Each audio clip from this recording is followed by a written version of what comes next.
खोजी टीवी के मुअज़्ज़िज़ दोस्तों, पाकिस्तान के फखर JF-17 थंडर ब्लॉक 3 ने टेक्नोलॉजी में अमरीकी प्यारे F-16 को मात दे दी है।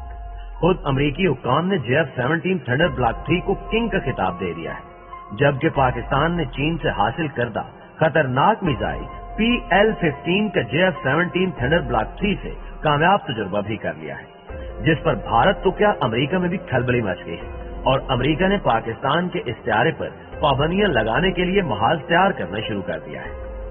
सवाल ये है कि क्या अमरीका चीन मुखालफत में पाकिस्तान पर सख्त पाबंदियां लगाने जा रहा है और JF-17 थंडर ब्लॉक 3 की बेमिसाल कामयाबी पर दुश्मन क्यों परेशान है?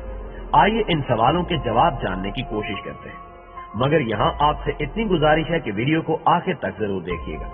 तो आइए चलकर मौजू का बाकायदा आगाज करते हैं।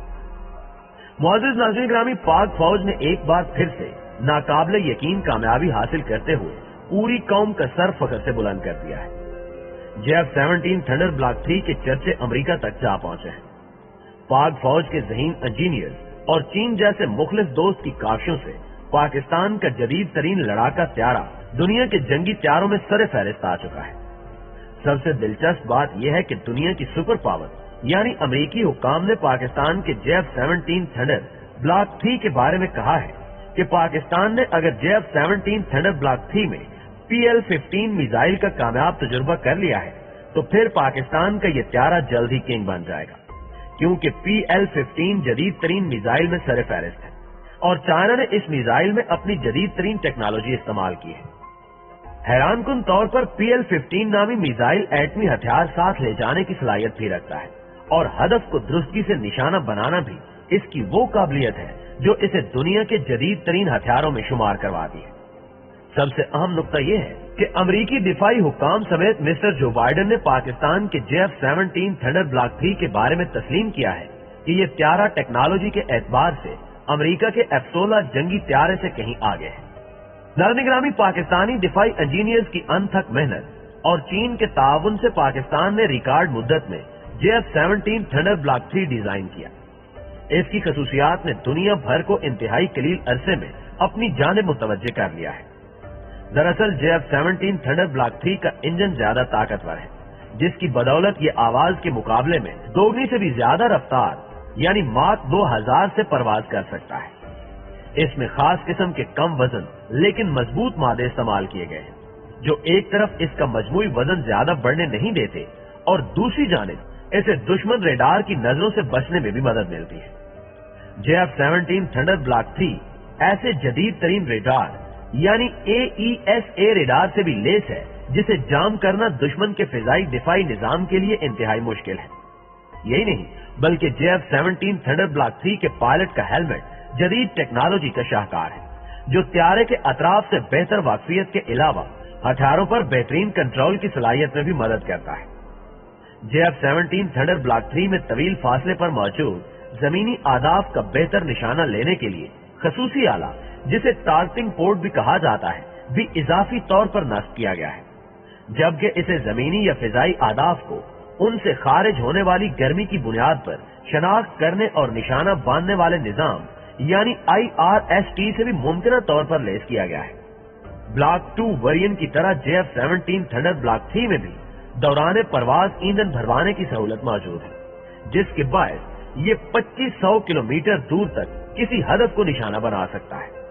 ये फिजा से फिजा और फिजा से जमीन तक मार करने वाले दूसरे मिसाइलों के अलावा नजर की हद से दूर तक मार करने वाले BVR मिसाइल से भी लेस है। यही वजह है कि दुश्मन इसकी खूबियों से खायफ होकर इस पर पाबंदियां लगवाने की कोशिश में है। मोहतरम नाज़रीन, बिलाशुबा पाकिस्तान के जदीद तरीन लड़ाका त्यारों ने पाकिस्तान के दिफा को नाकाबिले तस्खीर बना दिया है।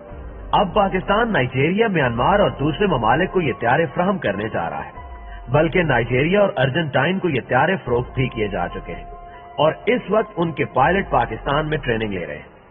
दरअसल पेरिस एयर शो में शिरकत के बाद और मुत्तहिदा अरब अमारात और तुर्की में अपनी सलाहियतों के जौहर दिखाने के बाद आलमी मार्केट में JF-17 थंडर ने अपनी खूब धाक बिठा दी है। तारीख बताती है कि पैसों की अदायगी के बावजूद अमेरिका ने प्रेसलर तरमीम के बाद हमें F-16 त्यारे फरोख्त करने से इनकार कर दिया था और इसका जवाब पाकिस्तान का एटमी प्रोग्राम बताया गया था, جس کی وجہ سے پاکستان پر پابندیاں لگائی گئی تھی۔ تاہم یہ پابندیاں ہی ہمیں خود کفالت کی طرف لے گئی۔ اس کے بعد سے پاکستان نے اپنی دفاعی خریداری کی حکمت عملی تبدیل کی۔ بے نظیر بھٹو کے دور میں معاہدہ ہوا اور چین اور پاکستان نے مشترکہ طور پر JF-17 تھنڈر کی پروڈکشن کی جانب قدم بڑھایا۔ یوں خطے کی دفاعی تاریخ بدل گئی۔ JF-17 تھنڈر کی تاریخ پر نگاہ دوڑائیں تو یہ ملٹی رول کمبیٹ طیارہ ہے اور 2003 میں اس کی پہلی آزمائشی پرواز کی گئی۔ یہ طیارہ چنگڈو ایئر کرافٹ کارپوریشن اور پاکستان ایروناٹیکل کمپلیکس نے مشترکہ طور پر تیار کیا۔ اس طیارے کو بناتے وقت یہ چیز مد نظر رکھی گئی کہ یہ طیارے زمینی حملوں، دشمن کے طیاروں کو نشانہ بنانے، سرویلنس اور ڈاگ فائٹ میں مؤثر ثابت ہو۔ یہ جدید ٹیکنالوجی سے لیس طیارہ ہے جس میں advance infrared missile warning system نصب ہے۔ اس کی رفتار 2470 کلومیٹر فی گھنٹہ ہے۔ 27 فروری 2019 کو جب پاک فضائیہ کے شاہینوں نے بھارت کو شکست فاش دی تو اس مارکے میں بھی JF-17 تھنڈر کا کلیدی کردار تھا۔ پیارے ساتھیوں، آپ کو یہ بھی بتاتے چلیں کہ پاکستان میں JF-17 کو جوائنٹ فائٹر کہا جاتا ہے جس کا مخفف JF ہے، اور چین میں اسے فیرس ڈریگن FC-1 کہا جاتا ہے۔ 2007 سے JF-17 تھنڈر آپریشنل ہے اور 2010 سے یہ طیارے پاک فضائیہ کا حصہ ہے۔ 23 دسمبر کو ایروناٹیکل کمپلیکس کامرا میں ڈوئل سیٹ JF-17 تھنڈر کی کھیپ کی رونمائی ہوئی۔ اس تقریب کے مہمان خصوصی پاک فضائیہ کے سربراہ ایئر مارشل مجاہد انور خان اور چینی سفیر جناب نوم رونگ تھے۔ یہ طیارے کرونا کے باوجود ریکارڈ مدت میں پاک فضائیہ اور چین کے تکنیکی عملے نے تیار کیے ہیں۔ 2 نشستوں والے ان طیاروں کو JF-17 تھنڈر B کا نام دیا گیا ہے۔ ان طیاروں میں 2 نشستوں کا مقصد انہیں تربیتی امور کے لیے استعمال کرنا ہے۔ اگر ہم اس کے فیول کی بات کریں تو جنگی طیاروں کے اعتبار سے اس کے فیول کا استعمال بہت مناسب ہے۔ اس طیارے میں انفراریڈ سرچ اور ٹریک سسٹم شامل ہے۔ اس میں 2 کنٹرول فلائنگ سٹکس ہیں۔ یہ نیوکلیئر وار ہیڈ لے جانے کی صلاحیت بھی رکھتا ہے اور کروز میزائل سے بھی لیس ہے۔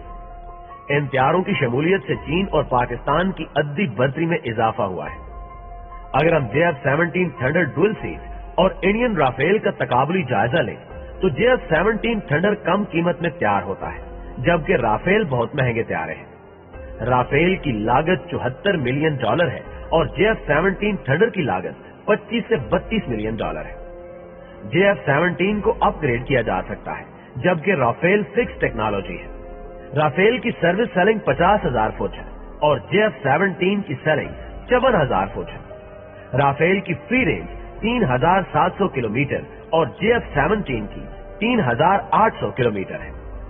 JF-17 کروز میزائل سے لیس ہے جبکہ رافیل میں ایسا کچھ نہیں ہے۔ رافیل کو مکمل آپریشنل کرنے میں ابھی بہت سال لگیں گے اور بھارت اس حوالے سے مشکلات کا شکار ہے جبکہ JF-17 مکمل طور پر آپریشنل ہے۔ رافیل کو ابھی تک ایئر ٹو ایئر کمبیٹ میں ٹیسٹ نہیں کیا گیا جبکہ 27 فروری کو JF-17 تھنڈر آزمایا جا چکا ہے۔ پیارے دوستو، پاکستان اور چین نے JF-17 تھنڈر کے بلاک 3 کو مکمل ڈیزائن کر لیا ہے جبکہ وقت کے ساتھ اس میں اپ گریڈیشن جاری رہے گی۔ سب سے دلچسپ بات یہ ہے کہ JF-17 تھنڈر بلاک 3 طیارہ 4.5 جنریشن طیارہ ہے۔ 30 دسمبر 2020 کو جب بلاک 3 پر کام کا باقاعدہ آغاز ہوا تو پاکستانی عوام میں جوش و خروش دیدنی تھا اور سوشل میڈیا صارفین نے پرائڈ آف پاک JF-17 کے نام سے سوشل میڈیا پر ٹرینڈ بنایا جسے ہزاروں بار ٹویٹ کیا گیا۔ لوگوں نے ڈوئل سیٹ طیاروں کی فضائی بیڑے میں شمولیت پر مسرت کا اظہار کیا اور بلاک 3 کی کامیاب تکمیل کے لیے دعائیں کی اور یقیناً بلاک 3 انشاءاللہ خطے کا حقیقی گیم چینجر ثابت ہوگا۔ ان تمام اعداد و شمار سے صاف ظاہر ہے کہ JF-17 تھنڈر بلاک 3 اپنی خصوصیات اور صلاحیتوں کے اعتبار سے دنیا کے جدید لڑاکا طیاروں کے ہم پلہ ہونے کے ساتھ ساتھ پاکستان کے لیے کم خرچ بھی ہے۔ ان سب سے بڑھ کر بات یہ ہے کہ JF-17 تھنڈر کی بدولت پاکستان نے مقامی طور پر عسکری طیارہ سازی میں خود کفالت کی طرف قدم بڑھایا ہے۔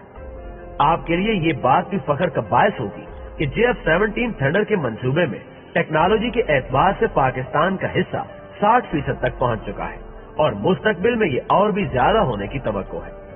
JF-17 thunder block 3 Pakistani engineers کا مثالی اور قابل فخر کارنامہ ہے جس کے لیے پاک فضائیہ کے دفاعی منصوبہ ساز اور پاکستان ایروناٹیکل کمپلیکس کے انجینئر مبارکباد کے مستحق ہیں۔ سلام ہے پاک فوج کے سپوتوں کو اور ان ماؤں کو جنہوں نے ایسے ایسے نگینے وطن پر قربان کیے جن کی بدولت آج پاکستان اس مقام پر ہے۔ دعا ہے کہ اللہ تعالیٰ پاکستان کو ہمیشہ اپنی حفظ و امان میں رکھے، آمین ثم آمین۔